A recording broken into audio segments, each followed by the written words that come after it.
Hello everyone, welcome to exam Taiyari point. Reasoning की class start हो गई है। ये क्लास ऑल गवर्नमेंट एग्ज़ाम के लिए मोस्ट इंपॉर्टेंट क्लास है। Like SSC, railway, NTPC, group D, state level exams के लिए मोस्ट इंपॉर्टेंट है। आज हम नया चैप्टर स्टार्ट करेंगे और इस चैप्टर का नाम है डाइस, हिंदी में पासा कहते हैं। ये बहुत ही इंपॉर्टेंट चैप्टर है, हर एग्ज़ाम में इसमें से क्वेश्चन ज़रूर से ज़रूर आते हैं और डाइस इंपॉर्टेंट चैप्टर है सभी एग्ज़ाम्स के लिए। तो स्टार्ट करते हैं डाइस को। डाइस में सबसे पहले पढ़ेंगे टाइप्स ऑफ डाइस, पासा के प्रकार। तो पासा टू टाइप्स के होते हैं। Number 1 close dice, number 2 open dice. Hindi में बंद पासा, खुला पासा, यानी कि दो प्रकार के होते हैं। दोनों टाइप से क्वेश्चन बनते हैं। तो पहले हम फर्स्ट टाइप को डिस्कस कर लेते हैं। तो फर्स्ट टाइप आप सभी के सामने है क्लोज डाइस। क्लोज डाइस भी टू टाइप्स के होते हैं। नंबर 1 स्टैंडर्ड डाइस, हिंदी में मानक पासा कहते हैं, और नंबर 2 जनरल डाइस, हिंदी में सामान्य पासा कहते हैं। तो अब हम कैसे पहचानेंगे कौन जनरल डाइस है, कौन स्टैंडर्ड डाइस है? तो आप सभी के सामने स्टैंडर्ड डाइस को पहले हम डिस्कस करते हैं। तो देखिए मानक पासा कैसे पहचानेंगे। मानक पासा की जो सतह होती हैं उनकी विपरीत सतहों का जोड़ 7 होता है, यानी कि उनकी सतहों पे जो नंबर होगा उनका एडिशन जब आप करोगे, उनको जोड़ोगे तो 7 मिलता है। और इसमें केवल नंबर यानी कि संख्याएं होती हैं, इसमें सिर्फ संख्या होती है। तो एक दो एग्जाम्पल देख लेते हैं आप सभी के साथ में। स्टैंडर्ड डाइस का एग्जांपल है। देखिए नॉर्मली डाइस ऐसे बनता है। तो डाइस में टोटल सतह 6 होती हैं, पर 3 सतह इसकी विपरीत होती हैं जो दिखाई नहीं देती हैं, क्योंकि ये 3D फिगर होता है तो इसमें दिखाई नहीं देगा। तो 3 सतह को ऐसे भी बनाते हैं, क्योंकि इसको बनाने में टाइम लगेगा, तो ऐसे भी डाइस को दिखाते हैं। तो देखिए एक डाइस है जिसमें नंबर दिया गया है 1 2 3। तो ये स्टैंडर्ड डाइस है, क्योंकि इसके जो विपरीत दिशा है, जो इसके पीछे की हैं, जो दिखाई नहीं दे रही हैं, उसको और इसको ऐड करेंगे तो 6 7 आएगा। देखिए मैं 1 का दिखाता हूँ विपरीत। 1 का विपरीत क्या होगा? 6 होगा, क्योंकि इन दोनों का एडिशन क्या आना चाहिए? 7। और यही मैंने बताया था, विपरीत सतहों का जोड़ 7 होगा तभी स्टैंडर्ड डाइस होगा। और 2 का विपरीत क्या होगा? 2 का विपरीत 5 होगा। तो 5 और इन दोनों को ऐड करोगे तो 7 देखो आ रहा है। और 3 का विपरीत क्या होगा? 4 होगा। तो इन दोनों को ऐड करोगे तो 7 आएगा। तो ये हो गया एक एग्जाम्पल स्टैंडर्ड डाइस का। तो स्टैंडर्ड डाइस ऐसे ही पहचानेंगे। जो डाइस दिया रहेगा इनके आपस में, यानी कि इन सतहों जो 3 सतह दिखाई देंगी, इन तीनों सतह में किसी भी नंबर का आपस में जोड़ 7 नहीं आना चाहिए। देखो हम करके दिखा रहे हैं। 3 2 5 हो रहा है, और 3 1 4 हो रहा है, 2 1 3 हो रहा है, कहीं भी 7 नहीं आ रहा है जोड़ने पर। तो इसीलिए स्टैंडर्ड डाइस हो गया। और अभी जब हम जनरल डाइस पढ़ेंगे तो देखते हैं उसमें क्या होता है। तो ये हो गया स्टैंडर्ड डाइस। अब आप सभी के साथ जनरल डाइस को डिस्कस करते हैं। जनरल डाइस डिस्कस करते हैं। इसको कैसे पहचानेंगे? इसमें जो होता है पड़ोसी सतहों का जोड़ 7 होता है। इसमें जो 3 सतह दिखाई देती हैं उनमें से किन्हीं 2 सतहों का जोड़ 7 आएगा, तो आप समझ जाना कि ये जनरल डाइस है। और इस डाइस में नंबर भी होते हैं, अल्फ़ाबेट भी होते हैं और सिंबल भी होते हैं। अभी मैंने इससे पहले स्टैंडर्ड डाइस डिस्कस किया था, तो उसमें सिर्फ और सिर्फ ये बताया था कि उसमें सिर्फ नंबर होते हैं, पर इसमें नंबर, अल्फ़ाबेट, सिंबल तीनों होते हैं। और इसके पड़ोसी सतहों का जोड़ 7 होता है। तो एक एग्जाम्पल इसका भी देख लेते हैं। फर्स्ट एग्जाम्पल है। देखिए ये डाइस दिया है। मैंने कहा था डाइस को ऐसे भी बना सकते हैं, क्योंकि ये जल्दी होता है और यही एग्ज़ाम में आपको करना है। तो देखिए इसमें जो विपरीत सतह है, देखिए ये पड़ोसी सतह ही तो हुआ। ये 4 और 3 को जब जोड़ोगे तो 7 मिलेगा, और यही मैंने कहा है पड़ोसी सतहों का जोड़ 7 आना चाहिए। तो 3 और 4 को जब ऐड करोगे तो 7 आ जाएगा। तो ये जनरल डाइस आ जाएगा आप लोगों का। और दूसरा एग्जाम्पल देखिए। दूसरा एग्जाम्पल में भी ऐसे कुछ नंबर दिए गए हैं, और इनका भी पड़ोसी सतहों का जोड़ जो है, पड़ोसी सतहों का जोड़ इधर देखिए, ये पड़ोसी सतहों का जोड़ 7 आ रहा है। पड़ोसी सतहों का जोड़ 7 आ रहा है, यानी कि 1 + 6 जब ऐड करेंगे तो 7 आएगा। तो ऐसे एग्जाम्पल आपके जनरल डाइस के हो गए। अब हम इस चैप्टर के क्वेश्चन कैसे बनते हैं एग्जाम में उसको डिस्कस करते हैं। ये तो बेसिक था। बेसिक बहुत ज़रूरी है, क्योंकि बेसिक जब तक आप लोगों को क्लियर नहीं होगा आप क्वेश्चन नहीं कर सकते, क्योंकि क्वेश्चन में बेसिक क्लियर है तभी आप क्वेश्चन को जल्दी कर सकते हैं और उसको करेक्ट कर सकते हैं। तो अब हम इसके कुछ क्वेश्चन डिस्कस करते हैं। और क्वेश्चन डिस्कस करने से पहले इसके 3 रूल होते हैं, और 3 रूल आपको पढ़ना पड़ेगा, क्योंकि उन्हीं तीनों रूल से पूरे क्वेश्चन आपके सॉल्व हो जाएंगे। तो फर्स्ट रूल को हम डिस्कस करते हैं आप सभी के साथ। रूल फर्स्ट है, अगर किसी पासे को 2 बार फेंका जाए और उसमें से एक सतह समान हो तो वो समान सतह विलुप्त संख्या की विपरीत होगी। कहने का मतलब एक ही पासा को दो बार फेंका जाए और उसमें कोई एक सतह समान हो तो वो समान सतह जो विलुप्त संख्या होगी उसके विपरीत होती है। तो देखिए एक एग्जाम्पल आप लोगों के सामने है, एग्जाम्पल से ये रूल आपका क्लियर हो जाएगा।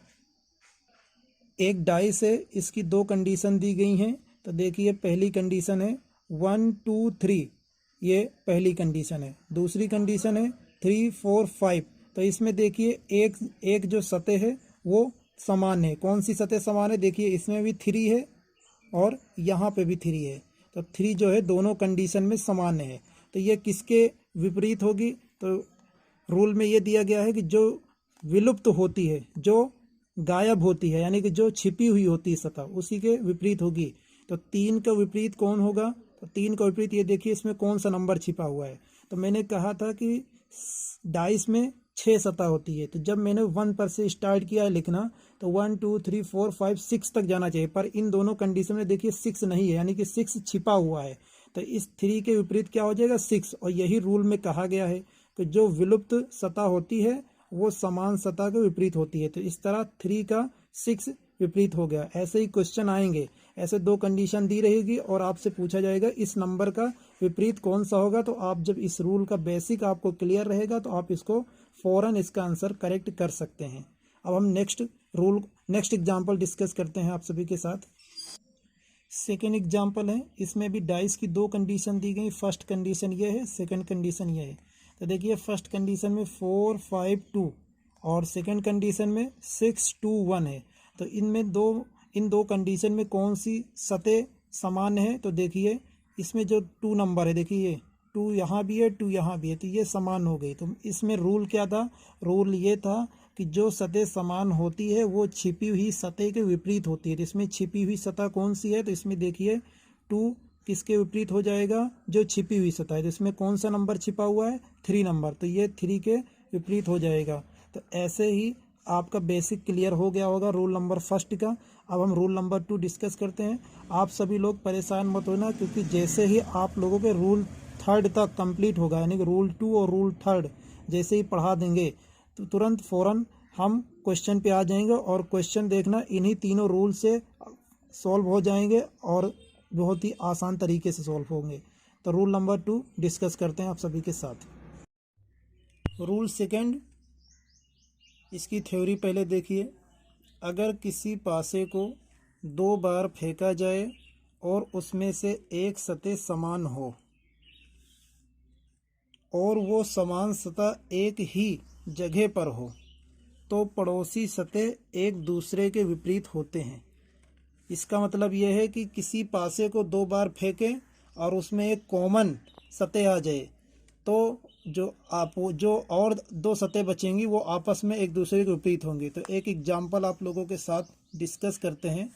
तो देखिए ये एक ही डाइस है जो 2 बार फेंका गया है और इसकी 2 कंडीशन है। तो पहली कंडीशन में ये नंबर मिला हमको और दूसरी कंडीशन में ये नंबर मिला। तो इसमें देखिए एक कॉमन है, जो 1 नंबर है वो देखिए यहाँ भी कॉमन है और यहाँ भी कॉमन है। और कॉमन होने के साथ साथ ये एक ही जगह पर हैं, यहाँ भी इस तरफ और यहाँ भी इस तरफ। तो ये जो बचे आपस में, ये दोनों आपस में अपोजिट हो जाएंगे, यानी कि 6 का अपोजिट 4 हो जाएगा और 5 का अपोजिट 2 हो जाएगा। अच्छा, अगर किसी ने आपसे ये पूछ लिया कि 1 का अपोजिट क्या होगा, तो 1 का अपोजिट आप देखिए इन सभी नंबर में क्या गायब है, कौन सा विलुप्त है? तो थर्ड नंबर जो है वो विलुप्त है, तो ये 1 का अपोजिट थर्ड हो जाएगा।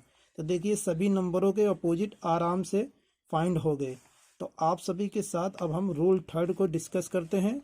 तो रूल थर्ड है, इसकी थ्योरी देखिए। अगर किसी पासे को 2 बार फेंका जाए और उसमें 2 सतह समान हो तो बची हुई सतह एक दूसरे के विपरीत होते हैं।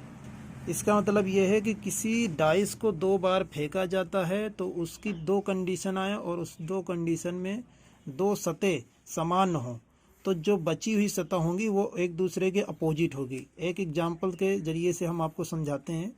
देखिए एक ही डाइस है, ये 2 बार फेंका गया जिसकी 2 कंडीशन है। तो एक कंडीशन में तो ये नंबर मिले और दूसरी कंडीशन में ये नंबर मिले। तो इसमें देखिए 5 है 5 है, 6 है, 6 है। ये दोनों सतह देखिए समान है, तो बची कौन सी? बचा थर्ड और 1, यानी कि ये दोनों आपस में अपोजिट हो जाएंगी। यही थ्योरी में बताया गया है। ये जो दो बचेंगी आपस में एक एक सतह, तो ये दोनों अपोजिट होंगी।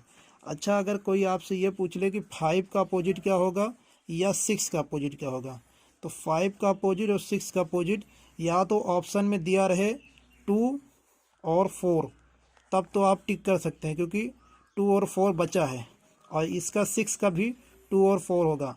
अगर 2 और 4 नहीं है तो इसको आप CND लिखेंगे, can not determined, CND, can not determined. तो इस तरीके से तीनों रूल आप सभी के साथ डिस्कस कर चुके हैं।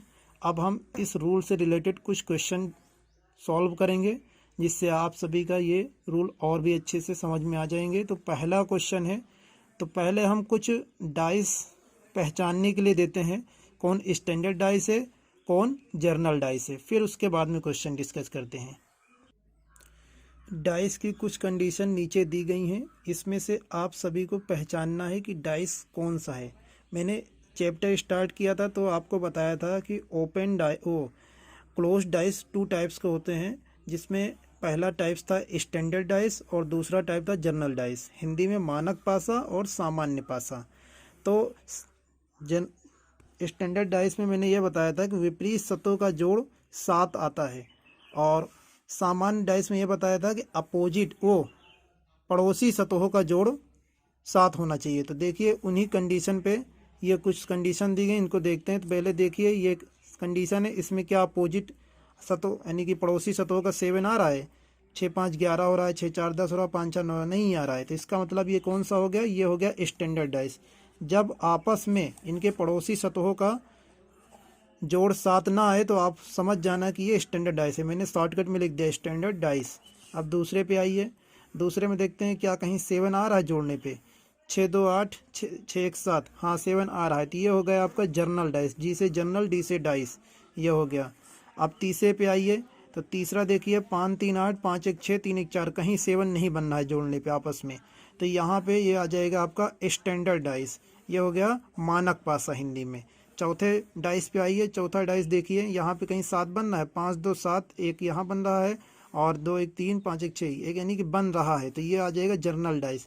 तो ऐसे आप पहचान लेंगे। एग्जाम में कभी कभी ऐसे भी क्वेश्चन आते हैं, आप लोगों के साथ कई कंडीशन दी रहेगी, ऑप्शन में दिया रहेगा कौन सा डाइस जर्नल डाइस है या कौन सा डाइस स्टैंडर्ड डाइस है, तो आप उसमें से सिलेक्ट कर सकते हैं। अब कुछ क्वेश्चन डिस्कस करते हैं।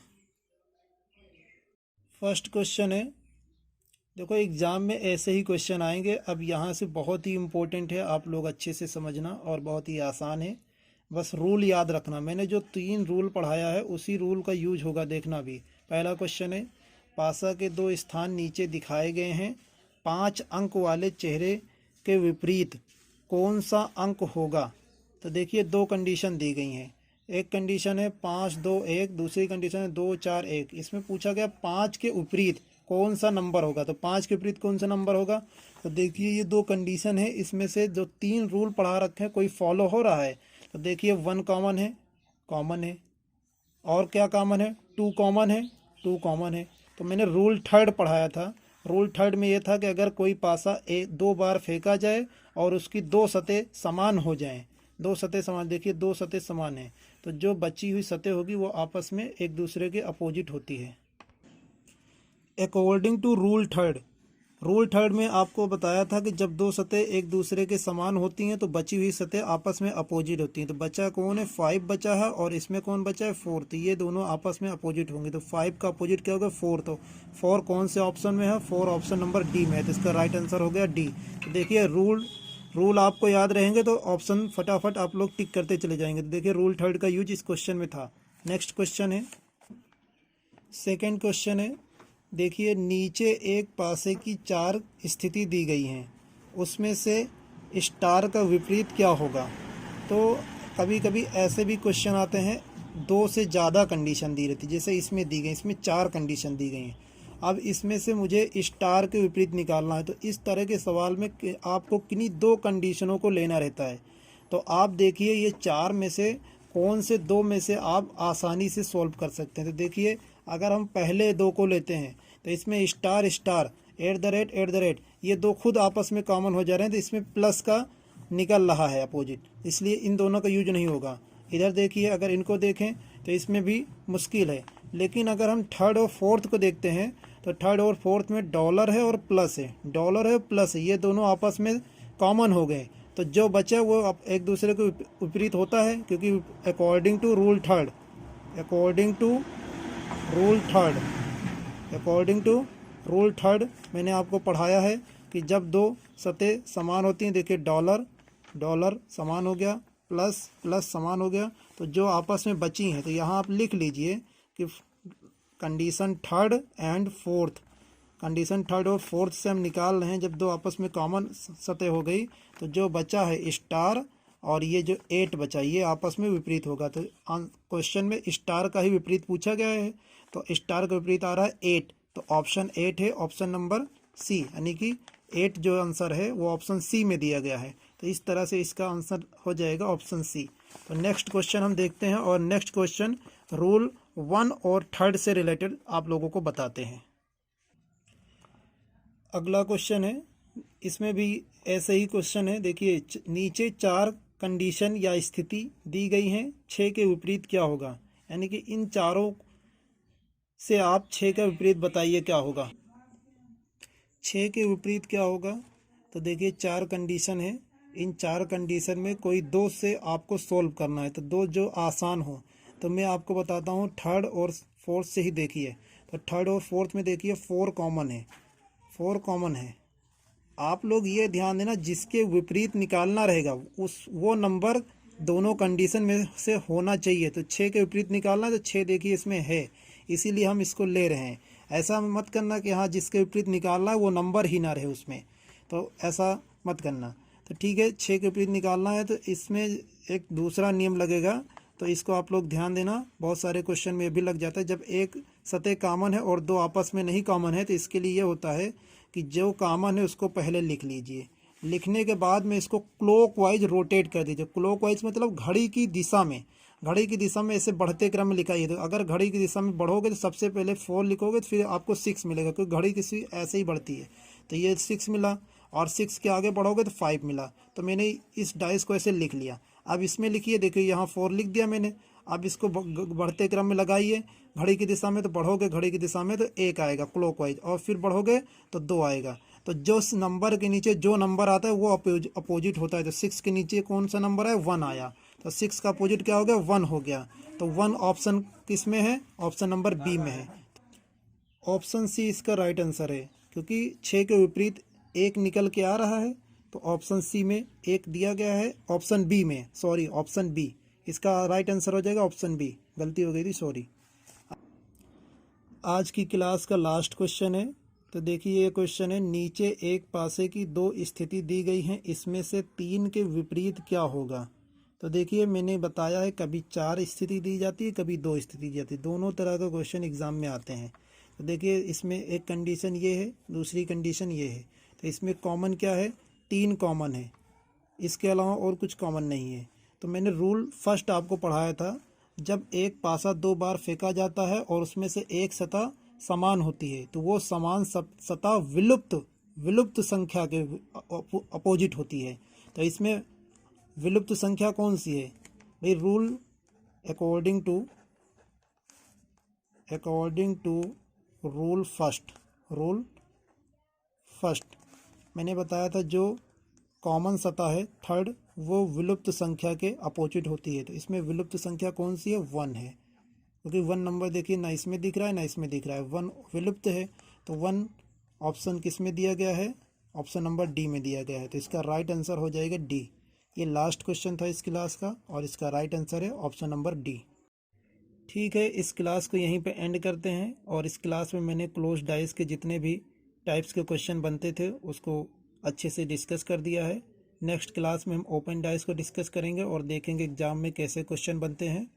ये क्लास बहुत ही इंपॉर्टेंट है आप लोगों के लिए। इस क्लास को कंप्लीट देखना, लाइक करना, शेयर करना और मेरे चैनल को सब्सक्राइब कर लेना, और कमेंट में बताना ये वीडियो आप लोगों को कैसी लगी।